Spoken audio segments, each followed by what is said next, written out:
여러분과 함께 저는 마약에 대한 포괄적인 것을 조금 더 전문적으로 구체적으로, 그리고 우리 원로 목사님, 원로 장로님, 그리고 선교사님, 그리고 전도사님, 그리고 주의 사역을 하시는 이 나라의 지도자 여러분들에게 공부하고 연구하고 싶습니다.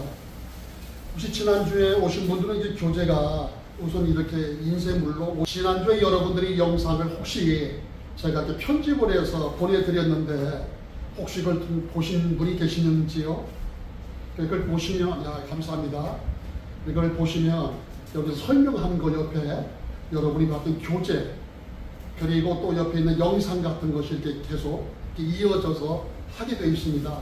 저는 10년, 코로나 와가지고 내가 할 수 있는 일이 뭘까? 은퇴하신 장로님, 은퇴하신 목사님, 선교사님들이 계시면요, 이제 여러분이 들고 있는 그 핸드폰 있잖아요. 휴대폰.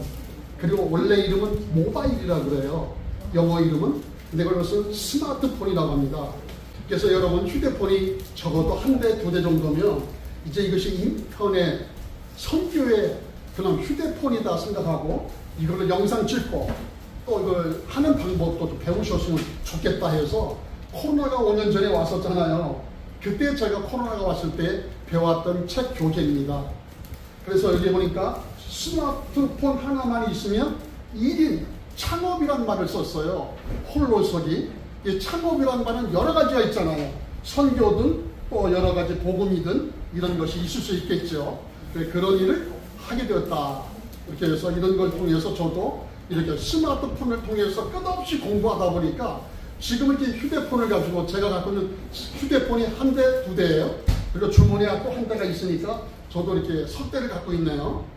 왜 갖고 있느냐? 해마다 삼성에서요, 매월 1월달, 2월달이면 너무너무 좋게 휴대폰을 만들어요. 그래서 그걸 다이어트도 한 사람이 다이어트 하고요. 뚱뚱한 사람은 아예 포기하고 산다니까 내일 다이어트 한다고 하면서요. 내일 한다고 하면서 그게 10년, 20년 가는 거죠. 근데 여러분이 스마트폰을 잘 활용하면 내가 나를 영상을 찍어보세요. 그리고 내가 스스로 이렇게 내가 누구한테 의탁하고 맡기면 얼마나 불편한지 몰라요.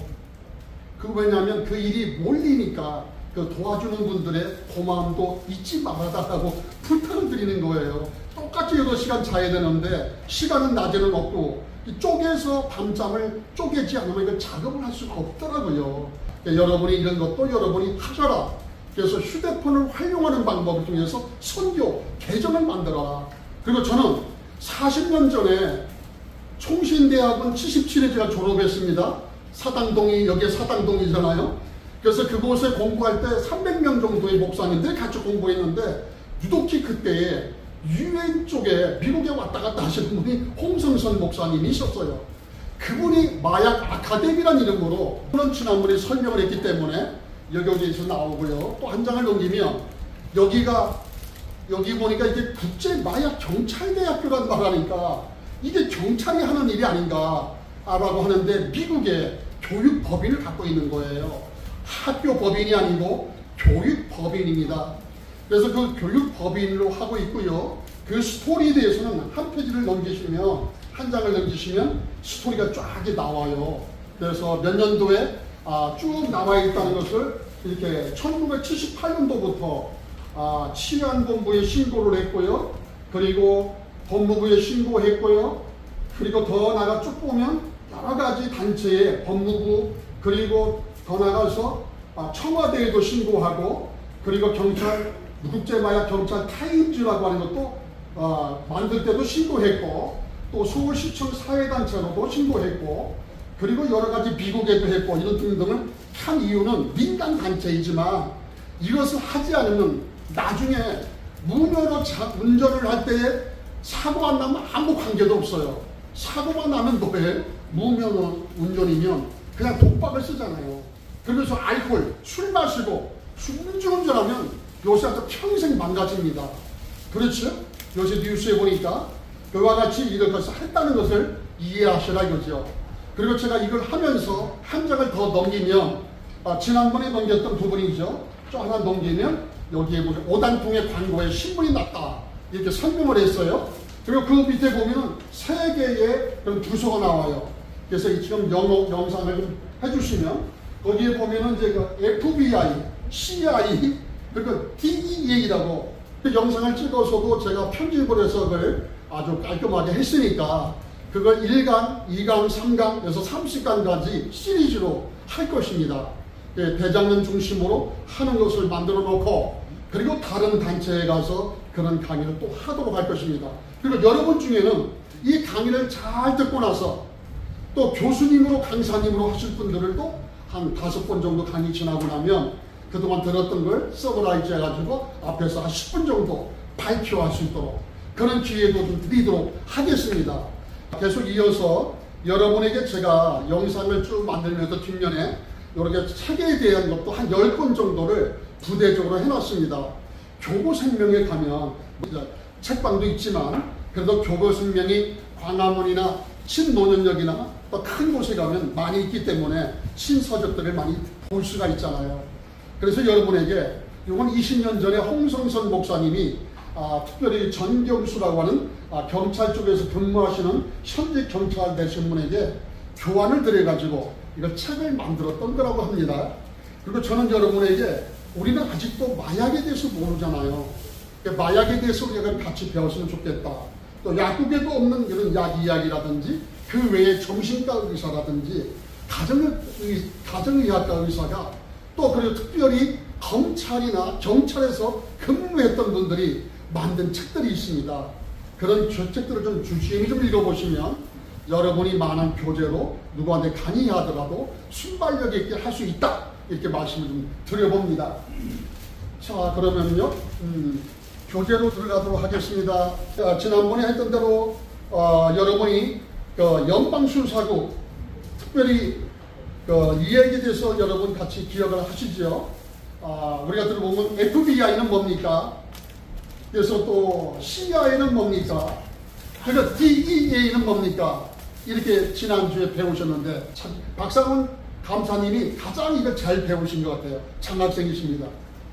지난번에 말씀한 대로 FBI, 그리고 CI, 그리고 DEA도 설명을 좀 함축적으로 한번 해보실래요? FBI는 Federal Bureau of Investigation, 연방 수사국이고, 네. 그다음에 CI는 Central Intelligence Agency. 그걸 조금 이제 FBI보다는 더 넓은 전 세계적으로 활동하는 CIA, 중앙정보부.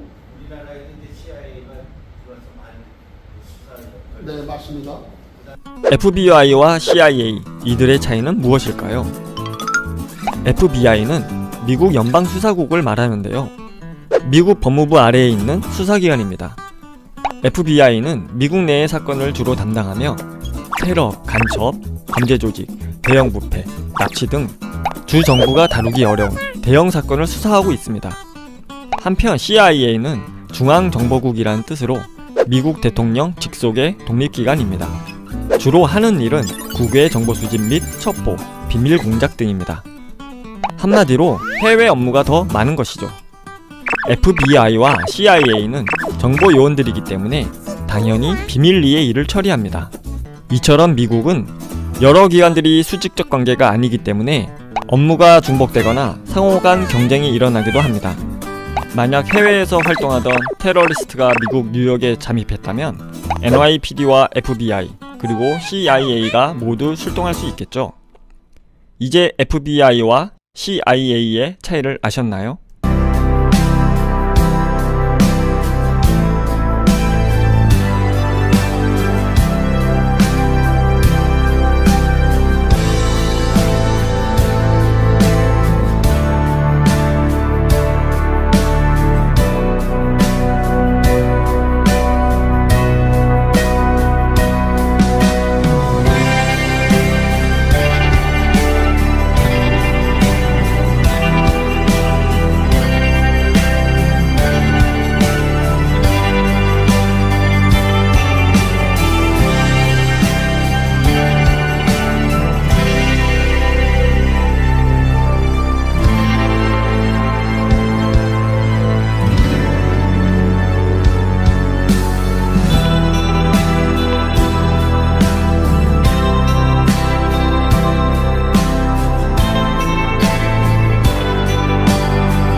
예.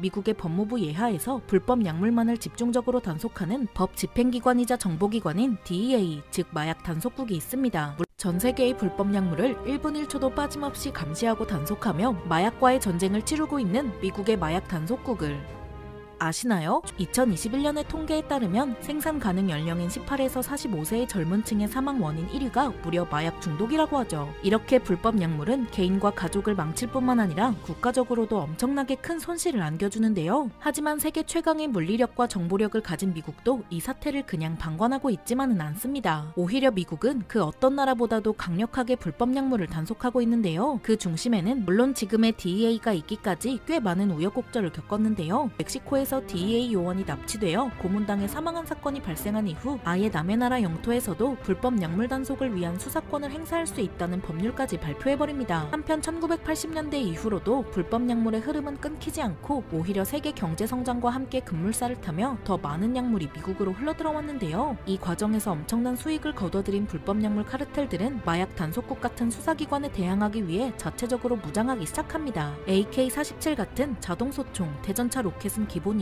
무장 장갑 트럭과 무인기, 심지어는 불법 약물 수송을 위한 반잠수정까지 갖출 정도로 성장하는데요. 이런 카르텔을 잡기 위해서는 일반적인 경찰 같은 무장만으로 출동해서는 절대 이길 수 없을 테죠. 그래서 DEA에는 아예 카르텔과 교전할 수 있는 전문 특수부대가 존재하는데요. 특별 대응팀이라고 불리는 이 특수부대는 미군 특수부대에서나 쓸 법한 최신식 장비와 소총으로 무장하고 있습니다. 우리나라로 친다면 검찰 직원들이 해군 UDT처럼 최신식 장비를 갖추고 불법 약물 조직들을 털어버리는 셈이죠. 당연히 단순히 민간인 중에서 뽑는 것이 아닌 특수부대를 전역해 실전을 경험하고 군사적 지식과 능력이 있는 사람들을 위주로 혹독한 선발 과정을 거쳐 뽑습니다. 훈련은 아예 버지니아에 있는 육군부대에서 실시하죠. 게다가 이 특수요원들을 빨리 투입하기 위한 헬리콥터를 운용하는 부대까지도 운용하고 있습니다. 이렇게만 봐도 엄청난 예산이 투입될 것 같은데 무려 4조 원에 가까운 예산이 투입되고 있죠. 이렇게 엄청난 예산이 투입되는 마약 단속국은 단순히 경찰 같은 법 집행기관이기도 하지만 우리나라의 국가정보원 같은 엄연한 정보기관으로서 미국의 정보 공동체를 구성하는 18개 기관 중 하나인데요. 이렇게 엄청난 정보력과 물리력을 갖춘 마약 단속국은 미국 영토 내로 불법 약물이 들어온다면 어떤 나라든 가차없이 정의를 구현합니다. 지금 이 순간에도 무려 69개 나라의 92개의 사무실을 운영하며 전 세계적으로도 영향력을 행사하고 있죠. 대한민국의 세관 당국 역시 DEA와 협력하며 국제 불법 약물 밀거래 조직에 관한 정보를 공유하고 있습니다. 2006년에는 함께 중국에서 필로폰 500g가량을 반입해 밀수출하려던 괌의 마약 밀매 조직을 검거했죠. 그럼 미국에는 엄청난 힘을 가진 DEA가 있다면 그렇다면 우리나라로 들어오는 불법 약물들을 잡는 대한민국의 기관은 어떤 게 있을까요? 일단 우리나라에서는 미국의 마약 단속국 같은 단일 기관이 없습니다. 그래서 검찰, 경찰, 관세청, 그리고 식약처와 국가정보원 등 여러 기관에서 업무를 나눠 수행하고 있죠. 하지만 최근 불법 약물의 심각성이 높아지고 국민들의 관심도가 높아지는 가운데 대한민국에서도 미국의 마약 단속국 같은 단일 기구로 업무를 통일할 필요가 있어 보이는데요. 현재 검찰은 국내외의 유관기관과의 공조체계를 강화하고 불법 약물을 조사하는 전담 조직 신설을 추진하는 등 지속적으로 노력하고 밀반입 차단에 최선을 다하고 있습니다. 대한민국이 잃어버린 마약 청정국이라는 타이틀을 다시 찾기를 바라며 이번 영상 마치겠습니다. DEA가 뭐냐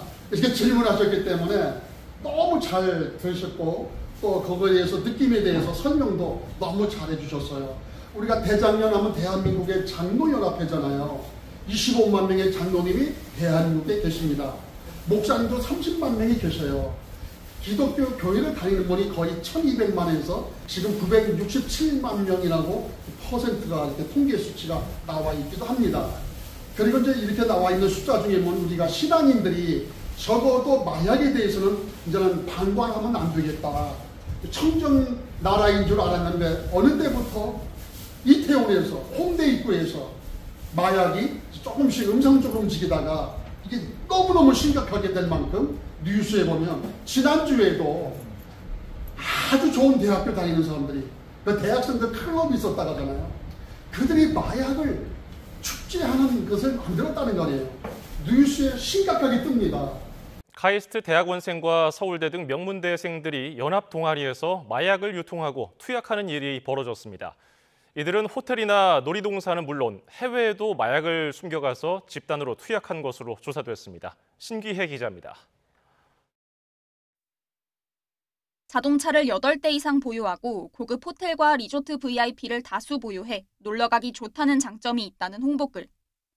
한 대학 연합동아리 홍보글입니다. 대학생이 쉽게 경험할 수 없는 문화생활을 싼 가격에 할 수 있어 동아리 회원 수는 300명까지 늘어났습니다. 그런데 회장을 맡은 카이스트 대학원생 A씨가 재작년 말 마약에 손을 대기 시작하면서 문제가 생겼습니다. A씨는 동아리 모임에 자주 나오는 회원들에게도 마약을 권했습니다. 그리고 액상대마로 시작해 LSD, 케타민, 필로폰 등 더 강한 마약으로 범위를 넓혀갔습니다. 회원들을 마약에 중독시킨 후에는 텔레그램 가상화폐를 통해 웃돈을 붙여 마약을 판매하는 수익사업을 영위하였습니다. 2023년 한 해에만 1,200만 원 이상의 마약을 매매하였습니다.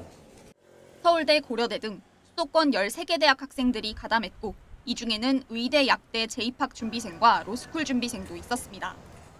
이들은 고급 호텔과 놀이동산 등 장소를 가리지 않고 모여서 마약을 했고 사진까지 남겼습니다.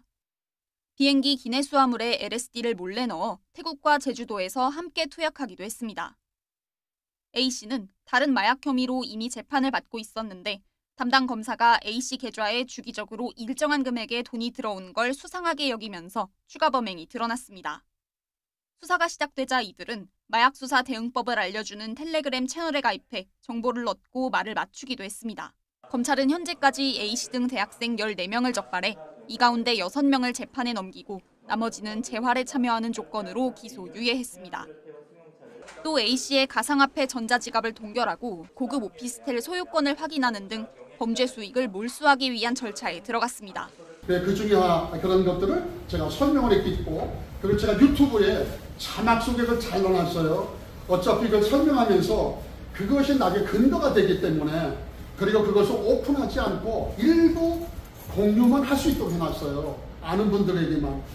그래서 여러분이 이걸 잘 보시면 앞으로 사역하는 일에 여러분이 어떤 일을 하더라도 이제 저도 나이가 이제 70이 됐어요. 어느 날인가 희끗희끗해요.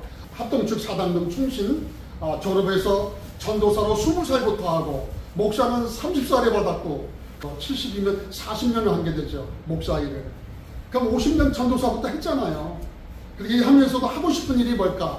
코로나가 오니까 1차, 2차 그걸 맞았는데 3차도 맞으래요. 사무실을 갖고 있다 보니까 3차 백신을 맞고 나서 몸이 너무너무 아픈 거예요. 그래서 이번에도 또 백신을 또 맞으라고 하는데 여러분의 양심이 알아서도 하세요. 너무너무 힘들다 보니까 내가 생명이 언제까지 있을지 모르나 내가 할 수 있는 일이 뭘까? 내가 한 명이라도 청소년들을 다음 세대를 생각한다면 내가 마약을 공부를 더 많이 해야겠구나.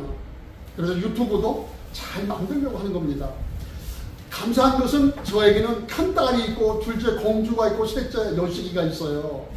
이 아이들을 하나님이 잘 지켜주셔서 건강하게 가정을 갖고 손주들을 잘 키웁니다. 그것은 하나님이 보호해 주시기도 했지만 사회가 지켜준 것도 있잖아요. 그러면 목회자 입장에서 40-50년을 사역하는 입장에서 사회가 지켜줬으니까 또 목회자 입장에서 사명자 선교사로 10년 전에 스리랑카를 갔다 왔으니까 이제는 이 일을 하기 위해서는 저는 마약 사역을 더 집중적으로 해야 되겠다는 생각이 드는 거예요. 그래서 이런 목사님, 장로님, 선교사님, 원로 장로님들에게 부탁하는 것은 이제 다음 세대가 우리가 남아있는 시기가 얼마 남지 않았어요. 근데 그건 복음을 전하는 방법 중에 이제는 저는 마약에 대한 것을 가지고 청소년들에게 한 걸음 한 걸음 가까이 가면 더 좋겠다는 생각이 들어서 여러분에게 적극 책에 대해서 마약에 대해서 권면해드리고 그걸 노하우를 여러분과 같이 공부를 하는 것입니다. 자, 그래서 아까 말씀한 대로 지난주에 어디까지 했느냐? 아까 말한 FBI, CIA, 그러니까 DEA가 있습니다. 넘기시면 그래서 7페이지에 대해서도 지난번에 그 마약 단속하는 분들이 DEA는 많은 권력을 갖고 있어요. 대통령 미국에서. 왜냐하면 여기는 아까 말한 FBI나 CIA나 각 나라의 그런 것들을 하지 않아도 이분들은 생명을 그 가족들, 희생자들을 위해서 국가가 전폭적으로 많은 큰 기업들이 많은 일을 이렇게 후원을 해주고 있습니다. 7페이지 김동규 목사님 7페이지 읽으시오. 연방마약단 속국 희생자 후원금 기금. 지금 우리 자녀들이 살아가는 이 시대의 사회는 항상 상상하기조차 힘든 마약으로 인해 병들어가고 있습니다. 세상이 변해가는 그 어떤 것보다도 더 빠른 속도로 우리 아이들 그리고 시민들이 경류와 그 변형의 상태가 우리가 짐작하고 있는 것보다 훨씬 심각한 수준에 있습니다. 그리고 미국 사회가 직면하고 있는 또 하나의 현실은 전 세계 온갖 마약들이 미국을 향해 들어 몰려오고 있다는 사실입니다. 전 세계 마약 재배와 생산이 미국 시장을 겨냥하고 있습니다. 미국은 전 세계 불법 마약들의 통로가 되고 소비되는 최대의 시장이 된 지 이미 오래입니다. 수사 요원을 파견하여 마약과 전쟁을 치러야 하는 이유입니다. 감사합니다. 여기까지 할게요. 장학생이십니다. 신기득 대표님. 네. 미국을 비롯한 전 세계의 거대한 마약 조직들은 최첨단 무기와 가공할 정보 체계를 갖추고 연방 마약 단속국의 수사망을 피하기 위해 발악하고 있으며 DEA 요원들의 급습에 대항하고 있습니다. 수없이 많은 DEA 수사 요원들이 저격을 당하고 총격전에 희생이 되고 있습니다. 체포하는 동안 그 어떤 연방 사법기관의 요원보다 많은 16배가 넘는 DEA 요원들이 이 나라의 젊은이와 국민들을 마약으로부터 지켜내기 위해 싸우다가 희생당하고 있었던 것입니다. 연방 마약 단속국 요원들이 마약과의 전쟁에서 쓰러져 갈 때 집안의 가장을 잃은 그들의 가족은 극심한 상실의 고통 속에서도 현실적 삶의 현장에서 생존해 나가기 위해 또 다른 싸움을 시작해야 하는 때가 되는 것입니다. 이에 이들의 존속 생존 가족을 합리적으로 후원하기 위해 1999년 다른 연방사법기관에는 없는 DEA 생존자 후원기금이 워싱턴 DC에 사무실을 두고 후원 업무를 위해 공식적으로 발족하게 됩니다. 너무 감사합니다. 이어서 오기한 삼총장들 읽으실까요? 그리고 2016년 6월에 연방마약 단속국 요원들이 미국뿐만 아니라 멕시코 및 아프가니스탄, 태국과 같은 아시아 국가에서도 사상자가 속출하는 점을 감안하여 미국 내 이민자 커뮤니티와 소수민족 커뮤니티 그리고 DEA가 주둔하고 있는 전 세계 63개 국가의 사회 지도층으로 구성된 DEA 생존자 후원기금 국제상임위원회가 워싱턴 DC에 사무실을 두고 발족하게 됩니다. 지난 20년 동안 DEA 생존자 후원기금이 보금한 금액은 800만 불 정도이며 전액을 희생자 장례 비용, 희생자 가족 긴급 생활비, 집을 비워 희생자 자녀들이 의대와 법대, 대학원 학비 비용금으로 사용되었습니다. 네, 8페이지에 한 장 넘기셔서요. 계속 읽어주세요. 희생자 장례 비용, DEA 요원이 순직하면 24시간 이내 장례 비용으로 1인당 2만 불을 급히 지원합니다. 그러나 이 비용으로는 묘지 구매조차 어려워 5만 불로 다시 책정하였습니다. 네, 계속해요. 희생자 가족 긴급생활비 지원, DEA 순직 요원의 자녀 중 만 18세 이하의 경우 한 자녀당 1만 불씩 24시간 이내에 긴급 지원합니다. 네, 세 번째. 희생자 자녀 중 특별학비 지원, 전공 과목에 따라 학비 전액을 지불합니다. 또한 의대나 법대를 진학할 경우 의대나 학비 50%를, 법대를 지원할 경우 학비 100%를 전액을 지불합니다. DEA SPF의 현재 상황을 설명하자면 DEA SPF는 외형상 DEA 희생자 가족을 돕는 전문적 연방 규모의 재단법인으로 반관 반민의 형태입니다. 그러나 실제에 있어서는 DEA 소속기관 역할을 합니다.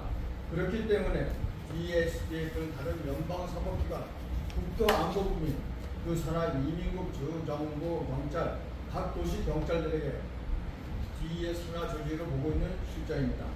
그것도 그럴 것이 본 DEA SPF는 오직 순직한 DEA 요원들의 장례비와 유가족, 긴급생활비, 유가족, 자녀들의 학비만을 후원하기 위해 존재하고 있는 연방 차원의 비영리 재단이기 때문에 감사합니다. 이와 같이 DEA는 마약을 하다 보면 수많은 피해자들이 희생자가 있을 수 있거든요.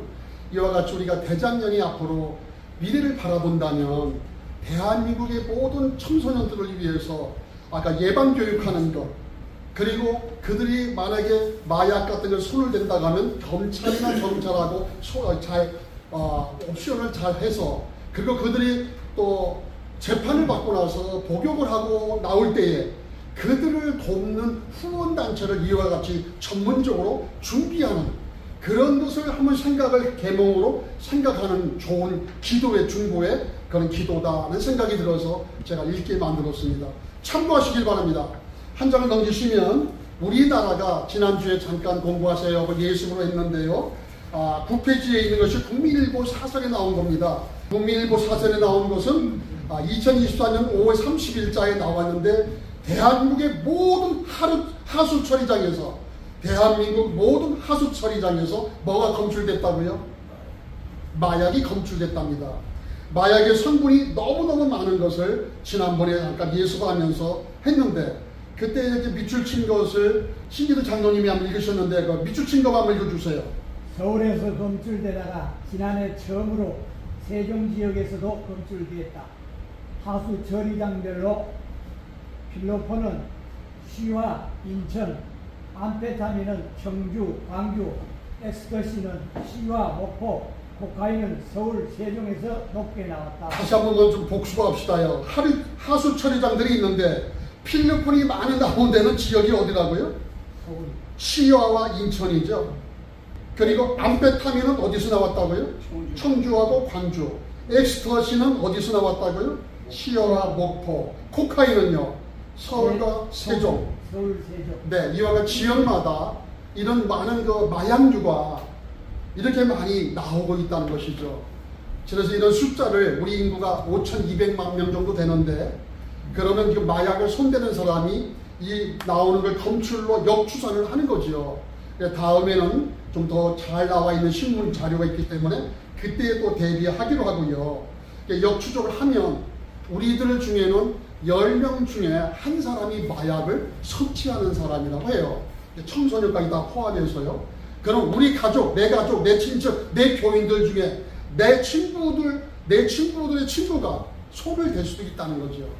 근데 그것이 너무 심각할 만큼 어떻게 되는가는 뒤에서도 한번 설명해 볼게요. 자, 10페이지, 10페이지에 보면은 그 지역의 전국 하수도에도 필로폰이 흐른다, 이런 제목으로 또 신문에 난 것입니다. 최다 검출 지역은 아까 동아일보에서 나온 것인데 이렇게 비교해 보시기를 바랍니다. 10페이지, 11페이지에 보면 지역마다 하수 처리장이 몇 개가 있는데 전국에 57개소가 있는데 그 중에 2021년도는 31군데, 2022년도는 44군데에서 2023년도는 57개소의 하수 처리장에서 선정을 해서 4년 동안 연속해서 데이터를 뽑은 거라 이 말이에요. 그래서 이것에 뭐 여러 가지를 말할 수 있겠으나 4번을 분기별로 했다고 11페이지 상반에 그게 나오잖아요. 근데 그것이 성분이 필로폰, 암페타민, 엑스터시, 코카인 등등. 전국 모든 하수 처리장에서 불법 마약류인 필로폰이 4년 연속 검출됐습니다. 중독성 강한 마약으로 알려진 코카인도 1년 새 3배 이상 검출됐는데 국내에서 전보다 더 다양한 마약이 유통되고 있는 것으로 추정됩니다. 부산의 한 하수 처리장입니다. 이곳에서 채취한 시료에서 필로폰 등 불법 마약류가 나왔습니다. 폐기된 마약이나 투약한 사람의 몸에서 빠져나온 마약 성분이 하수로 흘러든 건데 농도를 분석하면 사용량을 추산할 수 있습니다. 배출이 되게 되면 이게 결국은 하수를 통해서 들어가게 되고, 따라서 그 하수에서 그 마약을 분석을 하게 되면 시료 채취한 기간 동안 얼마의 그 마약이 이제 사용이 되어졌는지. 식약처가 지난 4년간 전국 17개 시도 하수 처리장의 시료를 조사한 결과 해마다 한 곳도 빠짐없이 필로폰이 나왔습니다. 다만 일일 평균 사용 추정량은 감소 추세입니다. 필로폰이 주춤한 사이 검출 마약류는 다양해지고 있습니다. 중독성이 강한 걸로 알려진 코카인의 경우 사용 추정량이 1년 새 3배 이상 증가했습니다. 지난해엔 비수도권인 세종에서도 처음 발견됐습니다. 이 밖에도 암페타민이나 엑스터시 등 여러 마약류가 지역별로 다르게 나타나고 있습니다. 식약처는 하수 기반 마약류 조사를 통해 지역별 사용 현황을 파악하고 신종 마약류를 탐지할 수 있도록 조사 범위도 확대할 계획입니다. 이런 용어가 다 어렵지만 그래도 우리가 말의 뜻을 알아들으려니까 알고는 있어야 되잖아요. 부탁인데 이걸 통해서 하라는 거 아닙니다. 호기심도 가져서는 안 돼요. 아이들에게도 성경에서 말한 대로 술은 보지도 말라. 독주는 쳐다보지도 말라겠다고요. 성경에서. 근데 많은 사람들은 술 취하지 말라 해서 적당히 마신다라고 하잖아요. 근데 요새 보면 어린 아이들이 부모가 술을 예법을 가르쳐준다고 해서 했는데 아이들이 또 대학을 가고 사회를 가다 보니까 알코올의 중독도 이것도 마약과 일종이다 그 말이에요. 담배도 백해무익하지만 그곳에도 마약 성분이 들어있다는 거다 그 말이죠. 12페이지를 봅니다. 그래서 이제 한번 더 읽어보면 마약에 대해서 조금 더 깊이 한번 들어가 보도록 하겠습니다. 가장 잘 읽으신 분이 신기들 장로님 12페이지 마약. 마약은 향정신성 의약품의 일종이다. 좁은 의미로는 환각과 중독을 일으키는 알칼리로이드만을 즉 악변만이 진정한 의미에서 마약이다 라고 말해진다. 네, 계속. 일반인들은 주로 마약이란 단어를 거의 대부분의 향정신성 약품 및 중독성이 있는 알칼로이드 모두를 일컫는 말로 사용한다. 대한민국에서는 관례적으로 인간의 중추신경에 작용하는 물질로서 사용할 경우 인체에 심각한 위해가 있다고 인정되는 물질로 분류되지 않는 민간제도약과 향정신의약품, 대마 등을 뜻하며 이들은 거의 대부분 진정 쌍떡 및 식물군에 속한 식물이기도 하다. 일부 국내에서 마약으로 분류된 물질 중에서는 환자의 고통을 줄이는 등 의학적인 목적으로도 쓰인다. 하지만 일반인이 마약을 복용할 경우 중독 증상에 신체 손상을 일으키게 되고 심하면 사망을 유발하게 되므로 마약 및 향정신성 의약품의 복용은 크게 제한되어 있다. 게다가 마약을 복용하면 범죄가 발생할 가능성이 크기 때문에 법으로 엄격하게 통제하고 있다. 대한민국에서는 마약류 관리에 대한 법률을 통해 관리하고 있다. 대한민국이 대외적으로 마약 청정국의 이미지를 강조하지만 최근 인터넷 등을 통하여 2030 세대 2030 세대에서의 마약 구입이 급증하고 있다. 다 같이 한번 읽어봅시다. 시작. 마약류 사법은 중독성이라는 특수성으로 인하여 단속과 처벌만으로는 한계가 있어 처벌보다는 치료가 필요하다는 원칙에 입각하여 치료 보호제도 및 명령제도를 실시하고 있지만 높은 재범률로 인하여 일반 형사 사건들과는 다른 시각을 가지고 접근해야 한다 주장이 있다. 동의하십니까? 예, 다 이해하시니까 한번 쭉 읽기로 하고 역사에 대해서 설명을 우리 대표 회장님 부탁합니다. 최초의 마약은 그리스의 의사 갈릴레이 만든 마귀와 감자 30을 유발하는 약이었다. 갈릴레이는 이 약을 맨드레이크 뿌리 알지프 씨앗 양귀 차를 마약의 재료로 하여 제작했다고 알려져 있다. 마약은 아토피를 수용치와 결합하는 물질로 정의할 수 있다. 마약은 본래 고통을 줄이고 감각을 둔하게 하거나 수면제 같은 역할을 하는 모든 약품을 일컫는 말이었다. 하지만 지금의 마약은 여러 가지 방법으로 사용되고 있다. 마약의 첫 사용은 1600년이지만 마약은 1926년에 공식적으로 기록됐다. 마약의 종류는 다양하다. 마약의 가장 일반적인 두 가지 형태는 모르핀과 코데인이며 통증을 줄이기 위해 아편의 연기로 만들어진 합성 마약은 펜타민, 옥시코틴, 트리마돌, 페티탄, 하이드로코톤, 메타톤, 하이드로코톤 등이 존재한다. 미국에서 마약은 아편 미국책을 가르친다. 감사합니다. 13쪽으로 넘어가겠습니다. 오기현 장로님, 13쪽. 중추신경계에 작용하면서 오용하거나 남용할 경우 인체에 심각한 위해가 있다고 인정되는 약물을 의미한다. 같은 종류의 약물이라도 약물에 따라 작용 부위 및 작용 기전이 달라 다른 효과를 내기도 하여 여러 분류에 속하는 경우도 있다. 자, 계속 읽어주세요. 흥분제로 중추신경제를 흥분시켜 안감 및 운동 기능을 향진시키는 약물이다. 소량치여 시 정신이 명료해지고 기분이 약간 고양되며 심장이 빨리 뛰고 혈압이 올라간다. 다량 투여 시 반감 및 다행감 또는 신경이 예민해져 불안감을 유발하여 반사회적이고 폭력적인 양상을 띠게 된다.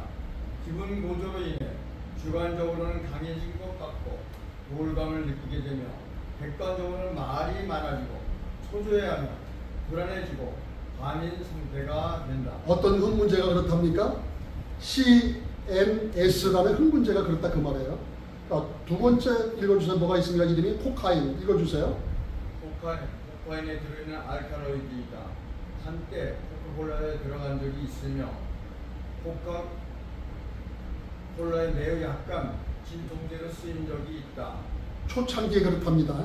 그래서 암페타민, 대표적인 메스암페타민 제제인 필로폰, 주의력 결핍 과잉 행동 장애의 치료 약물로 쓰이는 텍스트로 암페타민 등이 있다. 그다음 모노아민, 까티에 들어있다.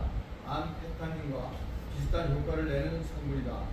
메틸페니데이트, 주의력 결핍 과잉 행동 장애의 치료 약물로 쓰이는 콘소타 등이 있다. 니코틴, 담배에 들어있어 의존성을 유발한다. 그리고 카페인, 커피에 들어있으며 청량음료, 이온 음료 및 피로 회복제에 들어간다. 잔틴, 초콜릿에 들어있다. 자, 이와 같이 중에는 특별히 니코틴, 카페인, 잔틴 정도는 우리가 쉽게 먹는데 거기는 약하게 들어있긴 있다 그 말이죠. 그래서 그래도 가능하면 그런 것을 우리가 좀 절제할 수 있는 그런 기회를 가졌으면 좋겠어요. 자, 중추신경 억제제 신장로님, 네. 읽어주세요. 예, 중추신경 억제제. 진정제로 중추신경을 억제시키며 진통 효과가 있다. 헤로인, 모르핀을 아스텔리하여 만든 합성 물질이다. 라벤더, 진정제의 특징이 있다. 모르핀, 아펜에 들어있는 알칼리로이드이다. 아비트레이드 산염, 진정 및 향경련 효과가 있다. 벤조디아제핀, 신경 안정적 효과가 있다. 알코올, 행동을 억제하는 신피질을 억제, 판단력의 저하를 가져온다. 딕스트로메트로판, 대표적으로 르미나로 알려진 진의 거담제에 들어있는 아편 계열 알칼로이드이다. 펜타닐, 헤로인보다 몇 배나 강한 합성 물질이다. 감사합니다. 14쪽도 보시면 환각제가 또 나오네요. 쭉 용어가 어렵지만 그래도 여러분이 이런 것을 그래도 기억을 하셔야 누구하고 얘기할 때 그래도 이렇게 설명할 수 있는 그런 것이 됩니다. 14페이지를 보시면 환각제도 한번 쭉 읽어주세요. 시각과 촉각 및 청각 등의 감각을 왜곡하여 시각 과정에 영향을 미친다. 어떤 사람은 기분 좋은 상태로 느끼는 반면 불쾌감, 우울감을 느끼는 사람도 있다. LSD, 플래시백 현상이 나타난다. 펜시클리딘, 방향 감각을 상실케 하며 혼수 상태에 빠지게 한다. 부대인, 온도, 벤젠, 페리페놀, 타닌, 톨루엔, 몸을 녹이게 하는 느낌에 빠지게 한다. 온도의 경우 뇌세포를 파괴하며 질식상할 수 있어서 매우 위험한 환각제다. 엑스터시, 정신착란과 사망에 이르게 한다. 유칼립투스 오일의 중독성은 상복부 장렬감, 오심, 우통, 현기증, 무기력, 피부 창백, 맥박이 가늘고 빨리 뛰며 의식 목록 면증이 있으며 심할 때는 일시적으로 정신착란과 경련을 일으킨다. 또한 유칼립투스 잎에는 향스타민제가 들어있어 오스트레일리아에서는 코알라가 유칼립투스 잎을 먹고 무려 18시간에서 많으면 24시간 잠에 취해 있다고 한다. 네, 거기까지 하고요. 나라별로 조금만 좀 공부할게요. 대한민국의 법률상 마약에 대해서는 어떻게 나오나요, 오기환 장로님? 현재 대한민국 법률, 마약류 관리에 관한 법률에 따르면 마약, 향정신성의 약품, 대마를 뜻한다. 마약은 양귀비, 아편, 코카인 및 외 알칼로이드와 화학적 합성품을 향정신성 의약품은 인간의 중추신경계에 작용하여 오남용 시 심각한 위해를 끼칠 수 있는 물질을 뜻하며 대마는 대마초와 그 수지 및 대마초 또는 그 수지를 원료로 하여 제조된 모든 제품을 말하나 대마초의 종자 뿌리 및 성숙한 대마초의 줄기와 그 제품은 제외한다고 규정하고 있다. 아편을 제외한 마약은 마약류 관리법에서 다루나 아편은 형법에서 규정 중이다. 자, 그래서 마약류에 대해서 코카인 이름이 쭉 어렵지만 그것이 한정을 넘기시면 이게 17가지의 그런 것들이 손가락으로 짚어가면서 이렇게 한번 기억을 해보시기 바랍니다. 나중에 좀 이걸 칼라로 처리를 할게요. 그 다음에 이제 그 나라마다 한 3개 정도 나라만 해볼게요. 중국은 중화민국은 어떻게 하고 독일은 어떻고 미국은 어떤가를 좀 찾아볼게요. 자, 나라마다 중화인민국 1번 신장님 하실까요? 중화인민공화국 병법상 마약 처벌. 중화인민공화국에서 마약과 관련된 병법 조항은 병법 347조인데 50g 이상의 마약을 제조 판매했을 때 15년 이상의 징역, 최고 사형까지 선고된다. 특히 1kg 이상의 마약을 유통하다 적발되면 예외 없이 사형을 선고한다. 그래서 한국 사람도 중국에서요 사형당하시는 게 많답니다. 그래서 중국에서 그런 걸 이렇게 가끔씩 뉴스에 뜨기도 하고요. 중국은 예의 없어요. 다른 나라도. 그들은 한때 영국에 의해서 마약 때문에 아주 정의되기 때문에 아까 몇 g이라고 써 있나요? 지금 잠깐 읽어본 대로 그렇게 많지도 않아요. 그죠? 50g, 1kg. 그래도 아까 말한 15년 내준 아까 사형이라고 말을 하잖아요. 1kg 이상 사형. 1kg 이상이 그러면은 유통하면은 예의 없이. 그래 예의 1kg 별거 아니다. 그렇게 무슨 채소 정도 이렇게 말린 거 정도니까. 그래서 한국 사람도 거기서 난 사형당하는 것이 있습니다. 외교부 당국자는 중국에서 사형을 선고받은 우리 국민에 대한 사형이 집행됐다고 밝혔습니다. 이 한국인의 혐의는 마약 판매로 2014년 중국 공안에 체포됐을 당시 5kg의 필로폰을 가지고 있었던 것으로 알려졌습니다. 중국은 1kg 이상의 아편이나 50g 이상의 필로폰 또는 헤로인을 밀수, 판매, 운반, 제조하다 적발될 경우 15년 이상의 징역이나 사형에 처하고 있습니다. 오늘 사형이 집행된 한국인은 2019년 1심 재판과 2020년 2심 재판에서 모두 사형을 선고받았습니다. 외교부 당국자는 사형 선고 이후 다양한 경로를 통해 인도적 측면에서 사형 집행을 재고 또는 연기해 줄 것을 여러 차례 요청했다고 밝혔습니다.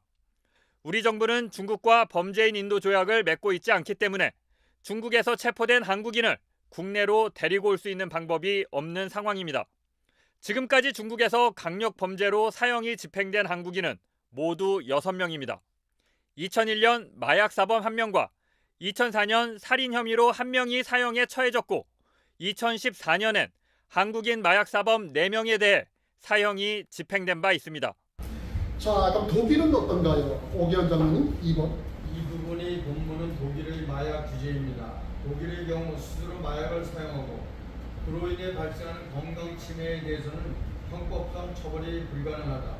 그러나 이러한 소비를 위해 무언가로 마약을 소지하는 것은 마약법 제29조 제1항에 의해 처벌 대상으로 규제한다. 독일이 조금 더 이제 설명을 좀 들어보면 독일이 대마초를 합법화했습니다.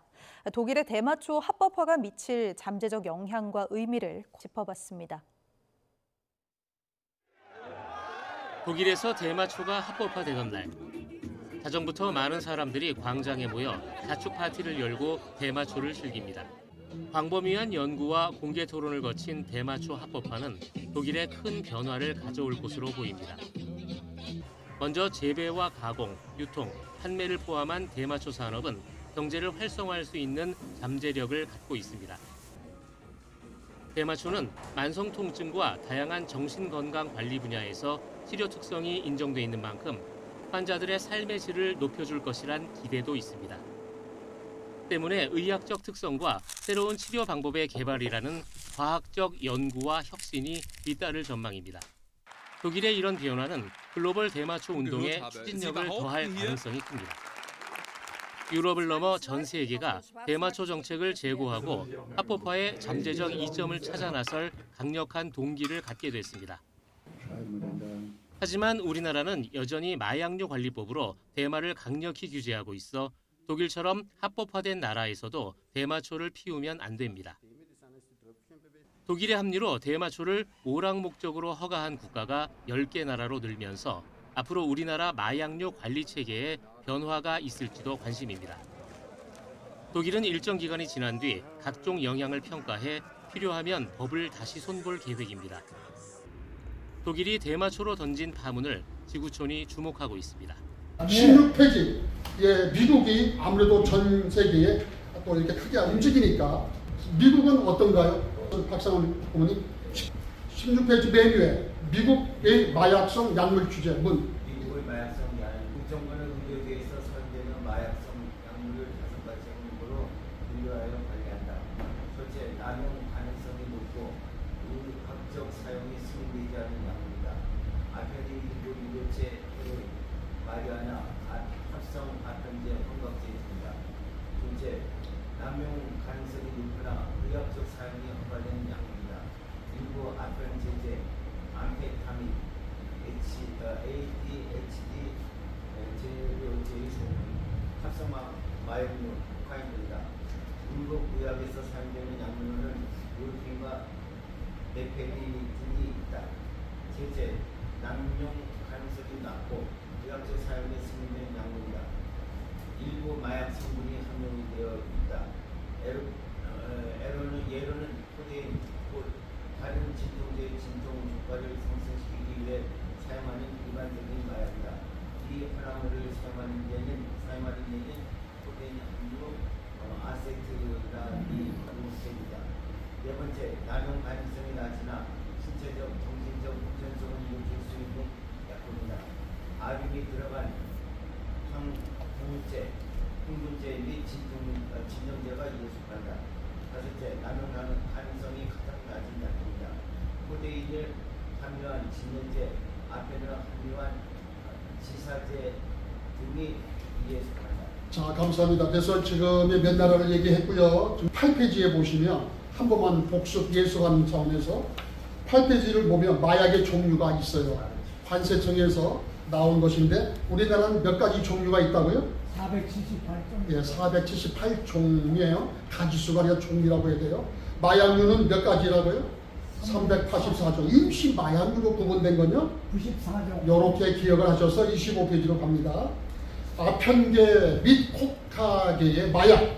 아까 늘 말하는 양귀비가 나오고 거기서 그걸 말려서 채취해서 하게 되면 그게 아편이 되겠죠. 아편. 그리고 거기 모르핀이 되고 코데인이 되고 베바인이 되고 그 밑에서 조금 더 하면 헤로인, 그 다음에 좀 같이 읽을까요? 히드로모르폰, 그리고 그 다음에 디히도로코데인, 그 다음에 옥시코돈, 그 다음에 에스코핀. 그래서 나와 있는 것은 옆으로 읽었습니다만은 원래 이렇게 줄친대로 읽어줘야 되겠죠. 양귀비의 경작 지역이 꽃이 너무나 아름답잖아요. 그러나 여기에는 많은 우리들이 몸에 피곤한 것이 들어있다 이거죠. 코카엽도 코카인 크랩. 그래서 그 옆에 코카엽이라는 게 있습니다. 다 나아가 있네요. 향전신성 의약품은 뭐냐? 26종인데 같이 한번 읽어봅시다. 맨 위에 있는 게 뭐라고요? 향전신성 의약품이다.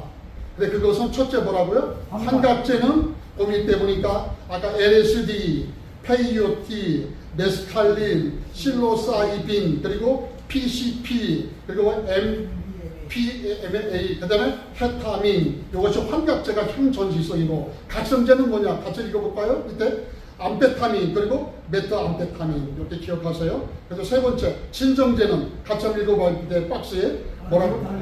예, 그리고 CHB, 그리고 메타화론, 그리고 벤조디아제핀, 그 다음에 메프로마에이드, 예, 이렇게 되어 있습니다. 그래서 밑에 있는 것들인데 그냥 이렇게 눈으로 보기만 하더라도 야, 그런 내가 그걸 배웠다라고 하시면 수시로 보면 게 됩니다. 가나다, 다의 대마죠. 대마가 몇 가지 방법이잖아요. 대마가 있으니까 근데 세 번째가 있네요. 세 번째가 뭐 처음엔 대마초가 있겠죠. 두 번째는 뭐라고요? 대마 수지가 있습니다. 세 번째 뭐예요? 대마 오일을 만들어 갖고 하는 거죠. 그래서 CBG 뭐 이런 것들 듣는데 이거 잘못 쓰면 큰일 나는데 요새는 합법적으로 이게 없는 것이 안동에서 나오는 그 삼에서 나오는 것은 있습니다. 그런데 그것은 법적으로 국가에 늘 보고를 해야만 됩니다. 만약에 그걸 잘못하면 큰 어려움을 당하죠. 자, 27쪽에는 그런 여러 가지 설명이 해석이 나온 거니까요. 눈을 이렇게 보면서 저희들이 아마 읽었던 거 조금 더 이렇게 자주 많이 좀 읽어봅시다요. 자, 30쪽으로 넘어갑니다. 그래서 지난번에 같이 우리가 하면서도 여러분도 같이 한 줄 한번 같이 한번 읽어보세요라고 본 적이 있어요. 같이 한번 읽어봅시다. 당신도 시작. 당신도 모르는 사이 마약 사범이 될 수 있습니다. 무슨 그 기분 나쁜 소리를 이렇게 합니까? 라고 하시는데 정말 여러분이 모르는 사이에 이제 여러분이 이제 때가 되면 아시아에 가까운 중국이든 일본이든 태국이든 필리핀이든 가까운 라오스든 베트남이든 갈 수 있잖아요. 가족여행을. 그 여러분이 또 장로님이시고 목사님이고 선교사님이고 전도사님이고 권사님이시라면서요. 누군가가 얘기하면서 교회 얘기하면서 부탁을 한다면 여러분이 박절하게 거절을 하셔야 된다 이 말이에요. 그거 안 하면 안 된다는 것을 여기에 그런 이야기가 써있다 그 말이에요. 사례 1이 뭐예요? 신기루 장로님 사례 1 대리 반입이에요. 무슨 나라에서 했던 얘기를 쭉 한번 읽어보세요. 공공국을 여행하던 A씨는 현지에서 만난 B씨가 수고비를 제시하며 한국 귀국시 본인의 수화물이 많으니 나누어 들어줄 것을 부탁하자 이에 응했다. 인천공항을 통해 입국하던 A씨는 국내에서 불법 마량류에 취급되는 거통평 대마 제품을 소지했다는 이유로 세관에 검거되었다. 사례 2. 예. 지난 3월 C씨는 대마 오일이 몸에 좋고 피로감을 없애준다는 지인의 말을 듣고 칸나비디올 성분이 함유된 대마 오일 제품 2병을 해외 직구 방식으로 구입하였다. 며칠 후 A씨 자택 경관에 도착한 것은 대마 오일 2병이 아닌 이 세안의 마약 수사관이었다. 무슨 말씀인지 아시겠나요? 절대 외국 여행 가서 오실 때 누가 뭘 하다가 해도 전혀 거기에 여러분 소금은 안 된다는 거. 또 외국에 여행 갔을 때 식사라든지 캔을 뜯어가지고 바카스병 같은 것을 우리가 뜯어서 주면 그걸 박절하게 안 마실 수도 없겠죠. 근데 그렇게 그걸 따놓은 것을 먹으면 안 돼요. 고맙습니다. 제가 좀 몸이 안 좋습니다. 속이 안 좋습니다. 해서 거절을 해야지 따는 거 그냥 마시다 가면 여러분이 그렇게 큰 곤란을 겪는다. 그런 이야기입니다. 자, 31페이지도 지난번에도 했는데 여기 마약의 4가지 캠페인이 있는데 이 부분은 꼭 여러분이 잊지 마셔라. 31페이지 중간에 마약이 나쁘다 해서 나뽀라는 사자를 넣어서 캠페인을 해서 1 다 같이 소리내서 읽습니다. 1. 해외여행 시 대마 제품 등 마약류 구매 안 하기. 어디서 안 하느냐면 국가가 있어요. 태국이나 미국이나 캐나다 등입니다. 그 나라 외에도 절대 이걸 여러분이 가져오시면 안 됩니다. 식약처가 마약 성분이 들어있을 것으로 의심되는 제품 30여 개를 조사했더니 모든 제품에서 대마를 비롯한 마약 성분이 검출됐습니다. 주로 대마 사용이 합법화된 나라에서 판매되는 제품들인데 국내에서는 엄연한 불법이기 때문에 소비자들의 주의가 필요합니다. 두 번째 소리는 읽습니다. 2번 뭐라고요? 공짜 여행, 수고비 등을 미끼로 접근하는 마약류 대리운반 제한을 경계해야 한다. 공짜 여행은 공짜는 없어요. 절대 이게 속지 마세요. 연세가 많기 때문에 용돈벌이 한다 생각해서 소일거리를 해서 그렇게 속으시면 안 됩니다. 20만 명이 투약할 수 있는 분량의 필로폰을 국내로 들여온 일당이 경찰에 붙잡혔습니다. 이들은 간단한 부탁만 들어주면 공짜 해외여행에 두둑한 현금까지 쥐어주겠다며 돈이 급한 여성들을 밀반입책으로 모집했습니다. 한동안 연락이 끊겼던 지인에게서 갑작스런 전화를 받은 주부 오모 씨. 해외에 나갔다 작은 물건 하나만 들고 귀국해주면 공짜 여행과 수고비 300만 원까지 챙겨준다는 말에 오 씨는 캄보디아행 비행기에 올랐습니다. 2박 3일 일정의 마지막 날 약속대로 검정색 테이프로 동여맨 작은 물건 하나를 몸에 숨겨 돌아왔습니다. 이후 경찰에서 연락이 와 알고 보니 당시 운반해준 물건은 200g 분량의 필로폰. 마약을 몰래 들여오는데 동원됐다. 범죄 피의자로 입건된 겁니다. 공업용 다이아몬드라 그래가지고 그렇게 믿고 호텔 방 안에서 포장된 필로폰을 속옷에 숨겨 국내로 들여왔습니다. 지난달 캄보디아에서 체포된 한모 씨의 필로폰 밀수 조직이 이런 식으로 모집한 밀반입책은 오 씨 등 12명. 의심을 덜 사는 여성, 그중에서도 생활고를 겪거나 소득이 적은 사람들을 노렸습니다. 밀수 조직은 지난 2016년부터 2년여간 이런 방식으로 20만 명이 투약할 수 있는 분량의 필로폰 6kg을 국내로 들여왔습니다. 경찰은 국정원과 공조해 일당 43명을 붙잡아 주범 한 씨 등 14명을 구속했습니다. 하지만 운반책인 여성들 중에는 여러 차례 밀반입에 나서고 필로폰 판매 교육까지 받은 김모 씨만 구속됐습니다. 대부분 마약인 줄 몰랐다고 진술했지만 경찰은 사전에 알았다는 정황이 드러나면 마약류관리법 위반으로 무거운 처벌을 받는다며 주의를 당부했습니다. 세 번째도 있습니다. 시작. 아까 그 마약 납보의 캠페인에 일본 해양 여행 시에 대마 제품 같은 것도 구매 안 하기도 하고, 두 번째 공짜 여행 위기로 대리도 반입을 해서는 안 된다는 거고, 세 번째는 인터넷 사이트를 통해서 마약류를 해외에서 직구하는 것도 해소된다? 안 된다는 걸 말하는 거예요. 애들한테 손주들에게도 부탁하지도 마십시오. 해외 검색 사이트에 HHC5를 입력하자 젤리 등 다양한 제품이 나옵니다. HHC5는 대마와 비슷한 환각 증상을 일으켜 국내에서는 임시 마약류로 지정된 성분인데 해외 직구로 버젓이 구입이 가능한 겁니다. 식품의약품안전처가 이처럼 마약 성분이 포함됐을 것으로 의심되는 해외 직구 식품 34개를 조사했는데 결과는 놀라웠습니다. 하나도 빠짐없이 모든 제품에서 마약류나 국내 금지 성분이 검출된 겁니다.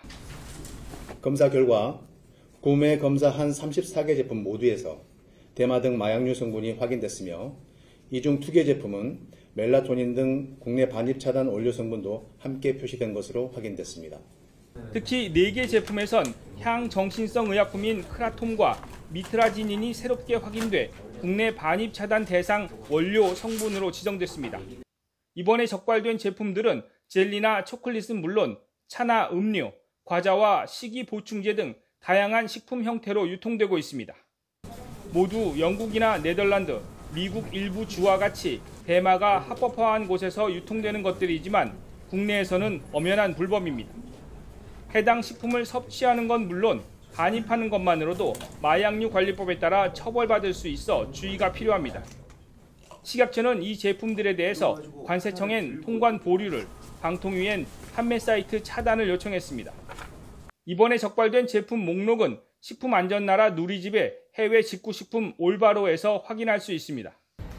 네 번째는 뭐예요? 텔레그램이라든지 SNS에서 익명성에서 혹시라도 뭐 이렇게 하면서 얘기하는 소리는 거들떠 듣고 하지도 말라는 것이죠.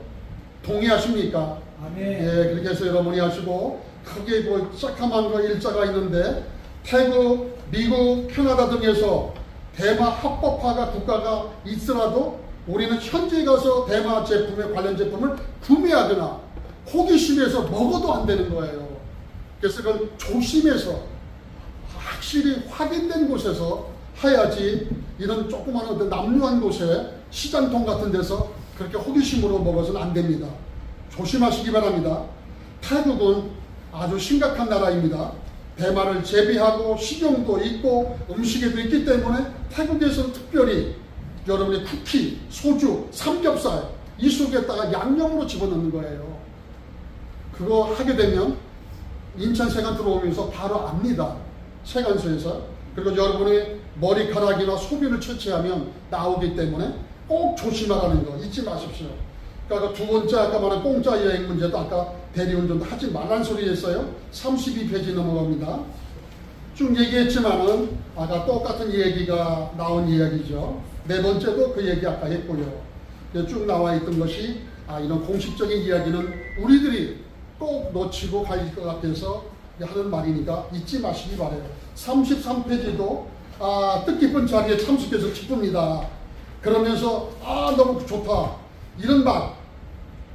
이런 말에도 유혹받지 말라고요. 그러면서 기분 좋다 만나서 우리 한잔하자 이렇게 해서 원샷하자 이런다 해서 절대 외국 가서 안 해도 그 나라에도 하나님 계시잖아요.